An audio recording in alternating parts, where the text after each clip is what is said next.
Hey everyone, it's Kellen here from RacerX, back again with another race examination video, this time from Indianapolis 2, where it starts off with Justin Barcia getting the whole shot in the 450 main event.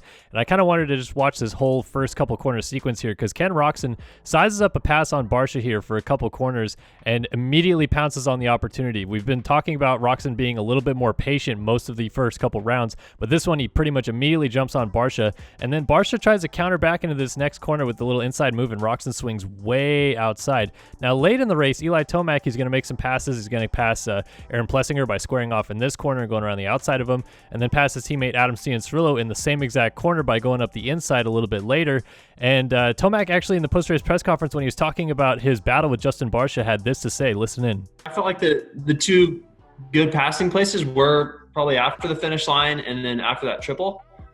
And I just was never close enough to feel like I could have made like a real pass without causing, basically, big contact or a mess, right? So it made me think about this earlier in the race when Barcia comes down the inside and Roczen, look at how wide he's going to go to not get taken out by Barcia on the first lap of the race. Tomac kind of did the same thing a little bit later, and it's just really interesting to see how those guys even recognize that corner was going to be a treacherous spot to make a pass. But Roczen goes on to take a rather easy victory in the end. He cruises to the second win of the season for him. Look at the no hands on the rollers going through the braking bumps. It's a little bit of a dodgy move there for Kenny, but how about throwing big whips on the finish line jump? A lot of people say that these guys don't throw any style over the finish line jump for winning races anymore, but Kenny always with the big whips and the one-handers. I like it. I want to remind everybody that this video is presented by onX Off-Road. Nowhere to go with the #1 off-road GPS app.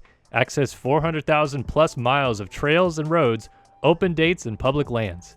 Download the onX Off-Road app today. So Jett Lawrence had an awful day at the races and started with this qualifying crash in the second qualifying session. Two pretty gnarly hits to the head. First off, the bars come up and ricochet off the second to last whoop and just smash his face into the bars. Then his head hits the last whoop there face on, knocks the visor off. So a couple gnarly hits there. Then he clips his tough block in the heat race, and again another hit to the head as the visor gets knocked off.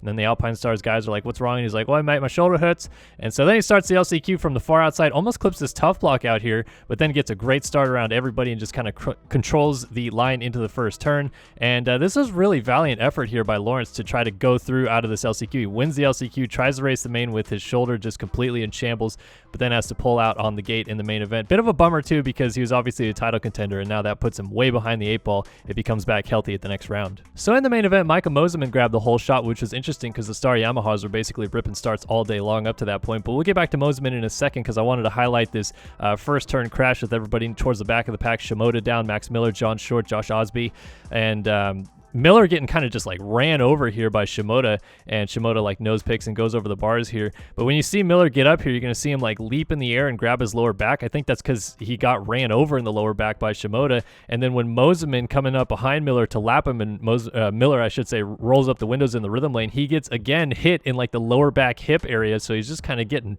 really ragdolled around here, unfortunately, which really sucks for Miller. So I wanted to show off some footage that makes Miller look really cool. Some footage I shot in the offseason of him dragging Bar standing in the corner.